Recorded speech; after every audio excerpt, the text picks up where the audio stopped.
The blood-stained Valentine. What if the hands that once caressed your face with tenderness pulled the trigger 4 times, sending bullets tearing through your body as you cowered behind a locked door? What if, behind the golden image of a hero, beneath the blinding lights of fame, lurked a monster, a man whose love was nothing but a death sentence? This is not just a love story gone wrong. This is a blood-soaked Valentine. February 14th, 2013. A day meant for love, for flowers, for whispered promises of forever. A day where couples wake up in each other's arms, exchange gifts, and look into the future with hope. But inside an upscale estate in Pretoria, South Africa, there was no love. There were no roses, no soft-spoken vows. There was only death. 4 gunshots tore through the silence of the night. 4 bullets, fired in rapid succession, each one finding its mark. Behind a locked bathroom door, a woman cowered, her body pressed against the cold tile, her heart pounding in terror. By morning, the world awoke to headlines too shocking to believe. Riva Steenkamp, a rising star, a model, a woman who had spent her life advocating for others, was dead. And the man who stood over her bloodied body, weeping, trembling, covered in the evidence of his crime, was none other than Oscar Pistorius, the Blade Runner, the hero, the man who had once defied all odds to inspire millions. How could it be? How could the man who had been celebrated as a symbol of resilience, a living testament to triumph over adversity, be a killer? How could a love story that had captured the public's imagination end in 4 bullets, in shattered bones, in blood splattered against a bathroom wall? Oscar Pistorius claimed it was all a terrible mistake. He swore he had fired in fear, believing Riva to be an intruder. He said he had acted out of panic, that it was an accident, that he never meant to harm the woman he loved. But the evidence whispered another truth. The screams, the messages of fear she had sent to friends in the days before her death, the way she had spoken of his temper, his jealousy, his need for control. The bathroom door, locked, the bullets fired deliberately, not in warning, but to kill. This is not just the story of a murder. It is the story of obsession, control, and the terrifying descent of a man who had everything but still wanted more. It is the story of a woman who saw the warning signs, who felt the suffocating grip of an unhealthy love, who tried to make her voice heard before it was silenced forever. Riva Steenkamp was not just another beautiful face. She was a woman with dreams, with ambitions, with a fire in her soul that no amount of fame or wealth could buy. She wanted to be a lawyer, to stand up for victims of domestic abuse, to use her voice for those who had none. And in the end, she became the very kind of victim she had sworn to protect. What really happened behind those locked doors? Was it a tragic mistake, as Pistorius insisted? Or was it cold-blooded murder, an act of rage fueled by a man who could not stand to lose control? The answer lies in the bloodstains on the floor, in the terror in Riva's final moments, in the broken pieces of a bathroom door that became her tomb. This is the blood-stained Valentine, the true, brutal story of love turned to horror. A woman with dreams too big to die. Riva Steenkamp was not just a pretty face. She was a woman of ambition, a fighter, a voice for the voiceless. She was the kind of woman who did not just dream of success, she dreamed of making a difference. Born in Cape Town in 1983, she grew up in Port Elizabeth, a city that shaped her into a determined, compassionate woman. She was not content with simply following the path society had laid out for her. While many saw only her beauty, she knew that her true strength lay in her mind, her resilience, and her desire to help others. Her beauty got her noticed early, and by the time she was 14, she had stepped into the world of modeling. It was a world filled with glamour, with lights, with fleeting fame. But for Riva, modeling was never the end goal. She wanted more. She wanted to stand in courtrooms, to defend those who had no voice, to fight for justice in a world that so often failed women. She worked hard, dedicating herself to her education while balancing the demands of her growing modeling career. In 2005, she earned her law degree from Nelson Mandela Metropolitan University. She had done it. She had achieved the first step toward her dream. But South Africa was not kind to young lawyers. The system was slow. Opportunities were scarce. Bills needed to be paid. And so she continued modeling. She became the first face of Avon, South Africa. She graced the covers of FHM. She was on billboards, in commercials, in glamorous photo shoots. Her name was becoming known. Her face recognized. But through it all, her goal never changed. She wanted to be a legal advocate. She wanted to fight for victims of domestic violence. She had seen too many women suffer in silence, trapped in abusive relationships with no escape. She was determined to be their voice. But fate had a cruel plan. And then she met him, Oscar Pistorius. A man who had defied all odds. A man who had the world's admiration at his feet. A man who, in the beginning, seemed like the perfect boyfriend. He was charming. He was successful. He was adored by millions. But behind the charm, behind the international stardom, something dark lurked. Something dangerous. Riva had no idea that she was stepping into a storm that would soon consume her. The Blade Runner with a hidden rage. Oscar Pistorius was a man born to defy expectations.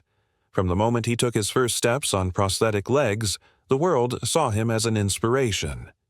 Born in Johannesburg in 1986 with fibular hemimelia, a rare congenital condition that left him without fibulas in both legs, doctors made the decision to amputate his lower limbs before his first birthday. His parents, particularly his mother, instilled in him the belief that he was not disabled, just different. He was raised to compete, to fight, to win. Pity was never an option. Sports became his escape. It was where he could prove, time and time again, that he was just as strong, if not stronger, than those around him. He played rugby, wrestled, swam, and ran. He was fearless, relentless, determined to never be seen as weak. But then, in 2003, a knee injury forced him out of rugby, ending what had once been his greatest passion. That was when he discovered sprinting, and his life changed forever.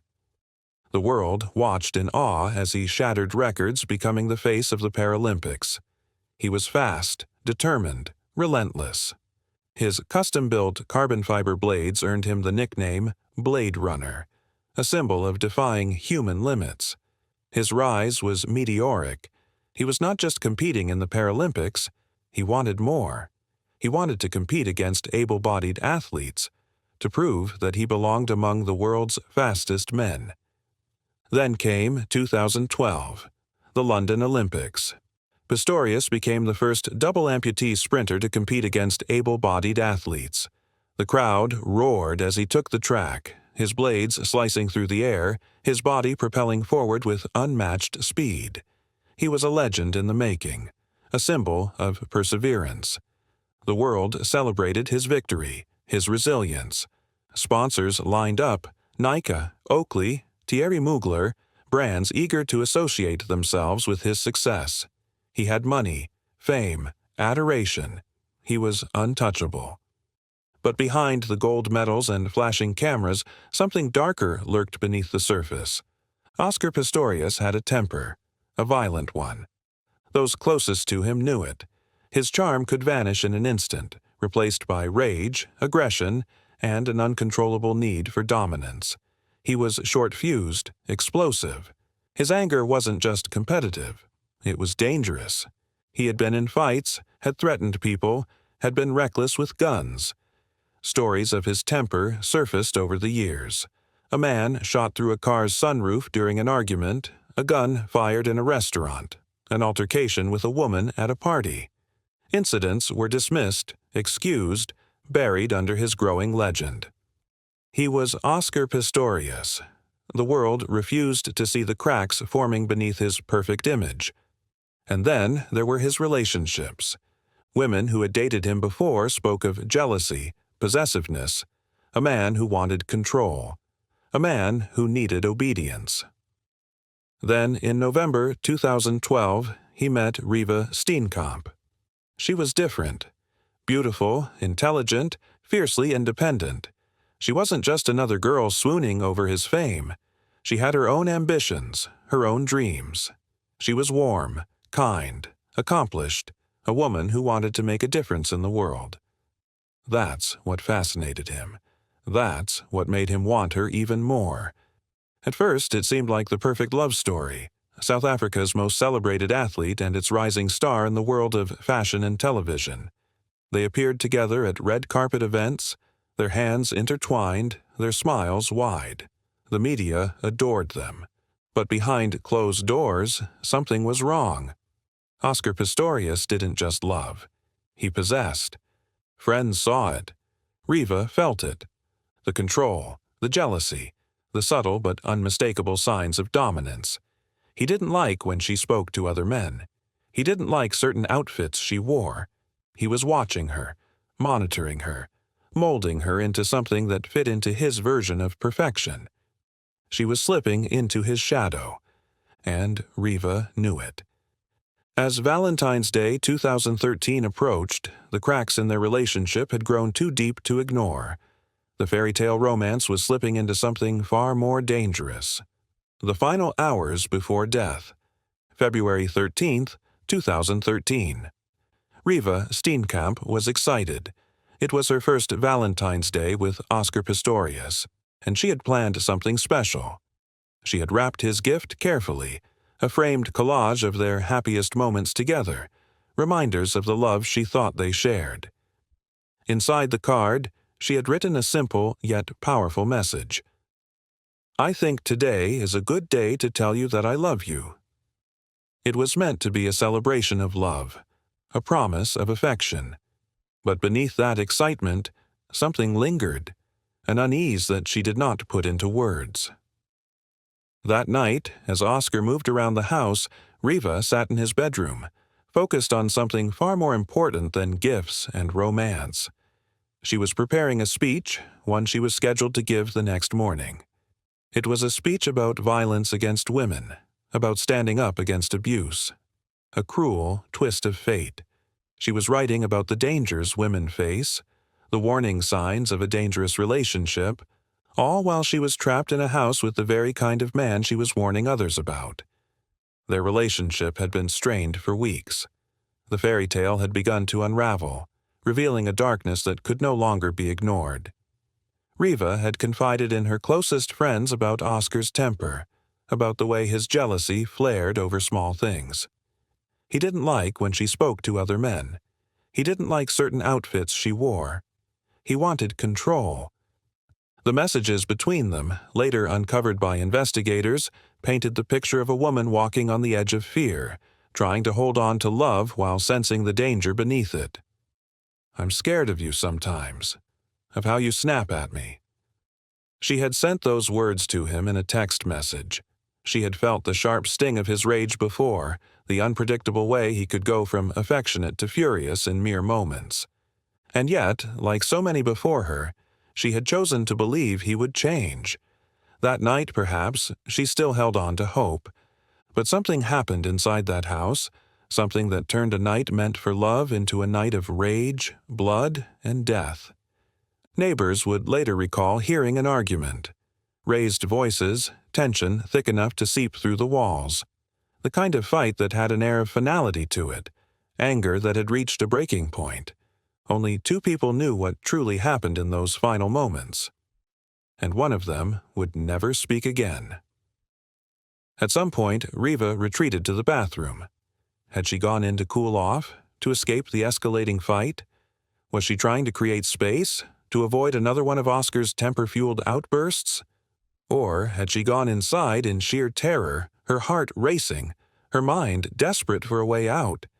Had she picked up her phone to call for help? Had she thought, even for a second, that she might not make it out alive? The next moments sealed her fate. 4 gunshots rang out, shattering the stillness of the night.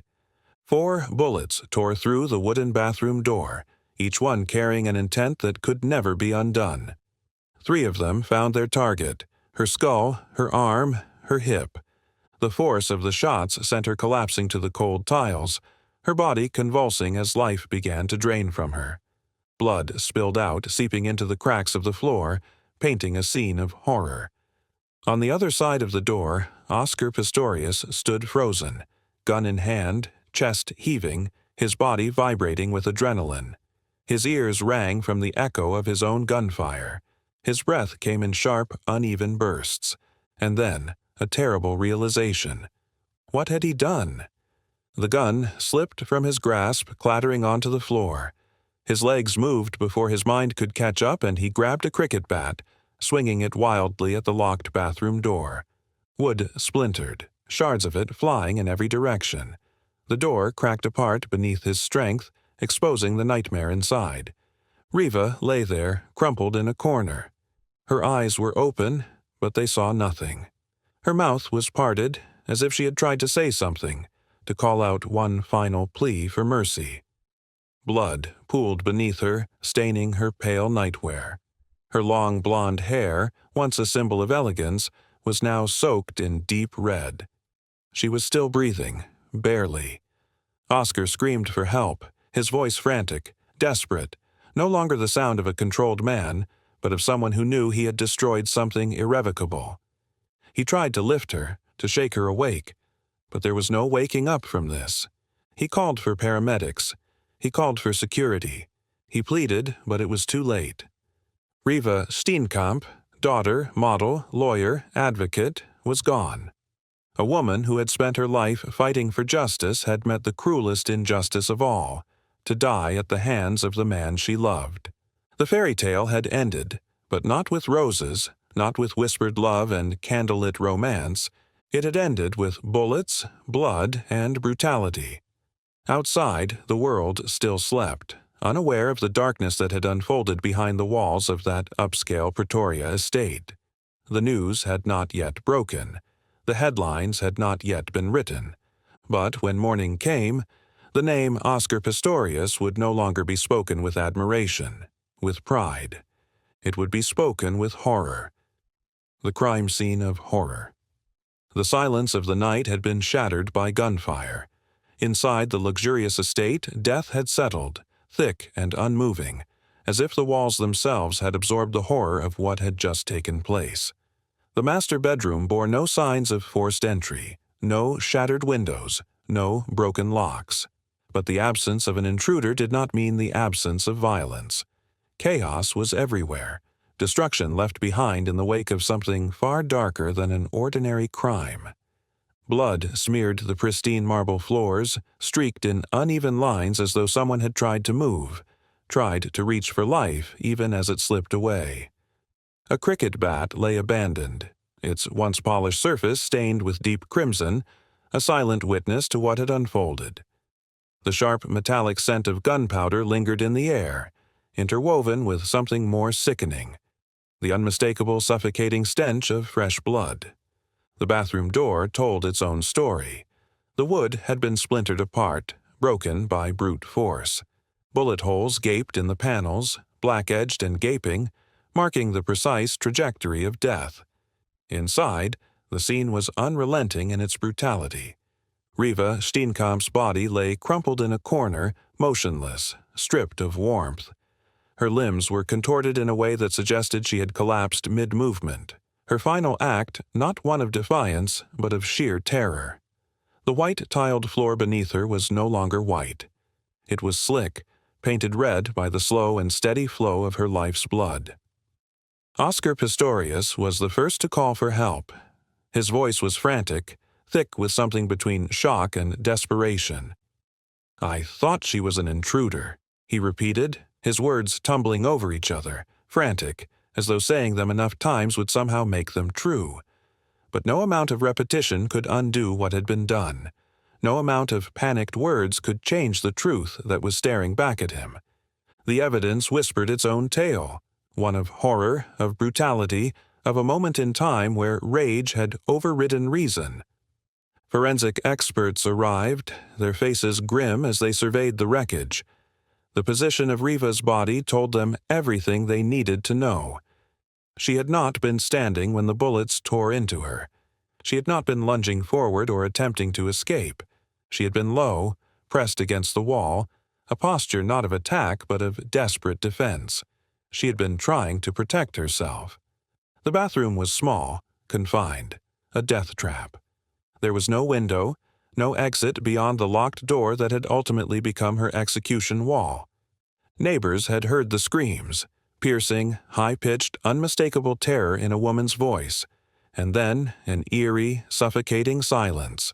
A pause before the air cracked with the sound of 4 gunshots in quick succession. It was not the sound of an impulsive mistake. It was controlled, methodical, deliberate. The autopsy was as brutal as the crime itself. The bullets had done their work with ruthless efficiency. One tore through her right hip, shattering bone, making escape impossible. Another ripped through her arm, a final, desperate attempt to shield herself from what she must have known was coming next. And then, the fatal shot, merciless, precise, pierced her skull, sending fragments of bone deep into her brain. Death had not been instantaneous. She had suffered. Oscar Pistorius's version of events was already beginning to unravel. He claimed that he had believed an intruder was inside the bathroom. But why would a burglar lock themselves inside? Why hadn't Riva called out when he screamed in panic? Why had he fired without hesitation, without checking, without pausing to question his own assumptions? The golden athlete, the man who had once defied the odds and become a beacon of resilience, now stood covered in blood and suspicion. His legacy, once built on triumph and perseverance, was now disintegrating beneath the weight of the truth. The world wanted answers. Was this a tragic accident? Or was it the calculated act of a man whose rage had reached its inevitable climax? Only the trial would reveal the truth. Top of form. Bottom of form. The trial that shook the world. The courtroom was filled beyond capacity, a suffocating space where the echoes of justice and injustice clashed. The flashes of cameras flickered like lightning, illuminating a man whose very presence had once inspired millions. But there was no admiration in the air now. The whispers of journalists, the murmurs of the spectators, all carried the weight of the brutal truth. Oscar Pistorius walked in, no longer an athlete, no longer a hero, but a man on trial for murder. His face was drawn, his eyes sunken, stripped of the confidence that had once carried him across finish lines. His posture, once strong and defiant, now slumped under the gravity of his crime. The same hands that had once gripped the rails of Olympic dreams now trembled as they clutched the dock before him. The prosecution wasted no time in dismantling the image of Pistorius as a victim of circumstance. They laid before the court an uncompromising portrait, not of a frightened man defending his home, but of an individual with a history of volatility, a temper that had burned unchecked for too long. It was a portrait drawn from evidence, from the cries of a woman who had known fear long before the bullets took her life. The messages between Riva Steenkamp and Pistorius spoke of an unspoken terror, one that had been building long before that fateful night. "I'm scared of you sometimes, of how you snap at me." It was more than a message. It was a warning, a cry for help trapped in the confines of a digital screen, a statement from a woman who had felt the walls closing in long before she found herself cowering in a locked bathroom, awaiting the inevitable. The prosecution placed these words before the court, an echo of fear that could no longer be ignored. The neighbors were next. Their testimony carved through the defense like a blade through silk. They had heard the fight. They had heard the screams. And then, the silence, a heavy pause before the crack of 4 gunshots shattered the night. These were not the desperate, reactive shots of a man startled by an intruder. They were deliberate. They were final. Then came the forensic evidence, the silent witness that told a truth beyond manipulation. The bullets had torn through the wooden door at a precise angle, each one finding its mark with mechanical efficiency. The position of Riva's body revealed a truth more chilling than words could convey. She had not been lunging at her attacker. She had not been moving towards the door. She had been hunched over, her arms raised in a final futile attempt to shield herself. The last act of a woman who understood that she would not leave that room alive. The defense scrambled to counter. Oscar Pistorius took the stand, his voice trembling, his body racked with emotion. He recounted his version of events, painting himself as a man consumed by fear. He described the panic that had overtaken him, the darkness that had played tricks on his mind. He spoke of his vulnerability, how he had fired without thinking, without knowing, in a desperate bid to protect the one person he now stood accused of murdering. He wept. He shook. He clung to the remnants of a narrative that was slipping through his grasp. But there was one question he could not answer. Why had he not checked? Why, in that moment of panic, had he not reached out for the woman he claimed to love? Why had he not called her name before squeezing the trigger, before sending 4 bullets through a barrier so thin it could not have shielded an actual intruder? Why had he fired, again and again, without hesitation, without a single thought for the possibility that the person behind that door might not be an enemy, but the woman who had lain beside him only hours before? The court listened. The world listened. And then the verdict came. At first, it seemed as though justice had slipped through the cracks of a flawed system. In 2014, Oscar Pistorius was convicted not of murder, but of culpable homicide, manslaughter. A sentence of 5 years was handed down, a judgment that fell short of the brutal reality of the crime. 5 years for 4 bullets, 5 years for a life stolen in terror and bloodshed. Riva's family sat frozen in their grief, watching as the man who had executed their daughter was handed a punishment that amounted to little more than a brief inconvenience. The weight of the injustice pressed upon them, but they did not falter. They refused to let their daughter become just another name in the annals of lost justice. The fight was not over. In 2015, the Supreme Court of Appeal reviewed the evidence once more. They saw the truth that had been ignored, the intent that had been whitewashed in legal ambiguity. It was no accident. It was no mistake. It was murder. The sentence was increased, first to 6 years, then, in 2017, to 13 years and 5 months. For Riva's family, it still was not enough. No sentence could bring back the life that had been so cruelly taken. No legal victory could erase the horror of her final moments, the knowledge that she had spent her last seconds alive begging for mercy from a man who had none to give. Oscar Pistorius had fallen. The Blade Runner, once revered for his triumphs, now lay in the ruins of his own making. His medals, his accolades, his place in history, none of it mattered anymore. What remained was a shadow, a man forever tied to the memory of a woman he had silenced. Her name would outlive his. Riva Steenkamp was more than the victim of a crime. She was a woman with dreams too big to be extinguished. She had wanted to fight for justice, to stand against the very kind of violence that had claimed her life. Her legacy was now written in the blood she left behind, in the echoes of the courtroom where her killer stood stripped of his excuses. Her story did not end in that bathroom. It did not end in a courtroom. It did not end with a verdict. It lived on in the fight for justice, in the memory of every woman whose voice had been taken from her. And it would continue to live long after the name Oscar Pistorius had faded into history as nothing more than a cautionary tale. The killer walks free. For years, Oscar Pistorius sat behind bars, a fallen hero reduced to a mere inmate. His name, once spoken with admiration, had become synonymous with betrayal and bloodshed. The Blade Runner, who had once defied the odds, had now defied justice.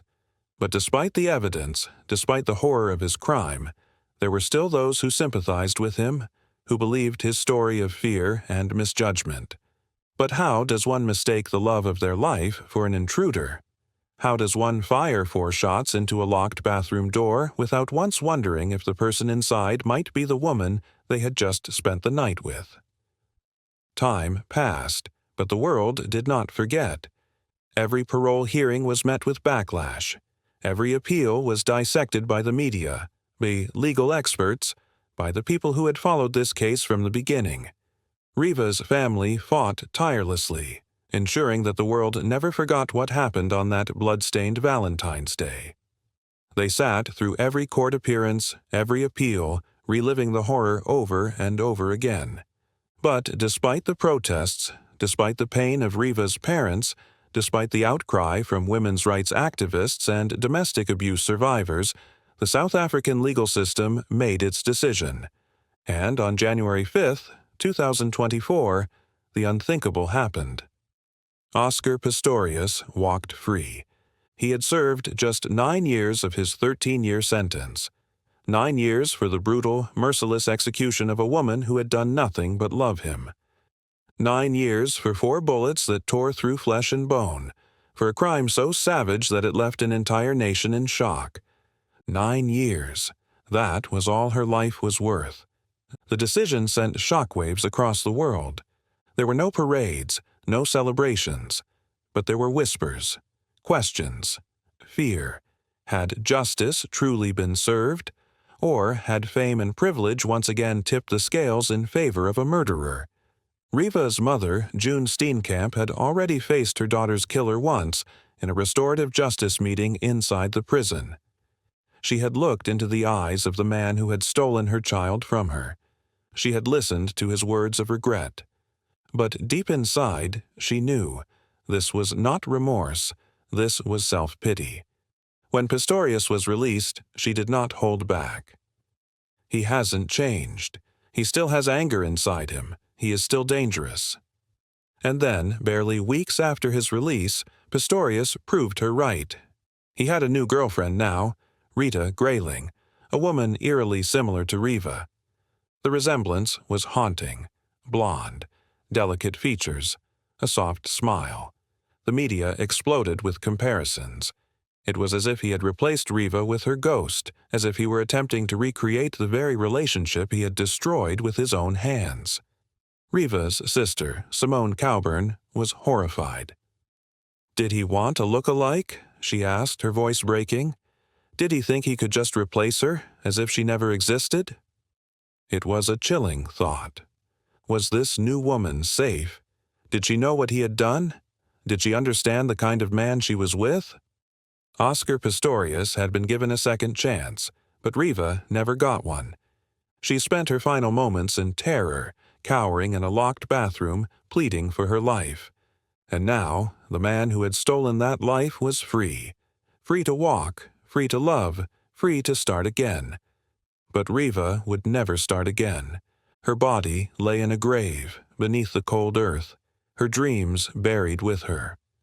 The world had watched her rise, a model, a lawyer, a fighter. The world had watched her fall, bleeding out on a bathroom floor, betrayed by the man she had trusted.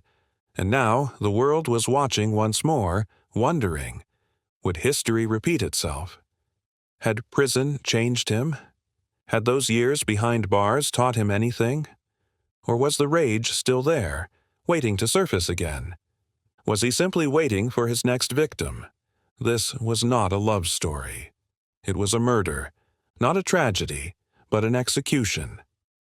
A woman who dreamed of justice, who spent her life trying to protect others, had died at the hands of the kind of man she had fought against. A man who did not deserve a second chance. A man who had already proven that justice was not always served. Riva Steenkamp's name should not be forgotten. She was more than a victim. She was a woman who deserved to live. Thanks for watching. Subscribe now to uncover real crimes, untold truths, and justice denied. Every story deserves to be heard. Every victim deserves to be remembered. Don't just watch. Witness the truth.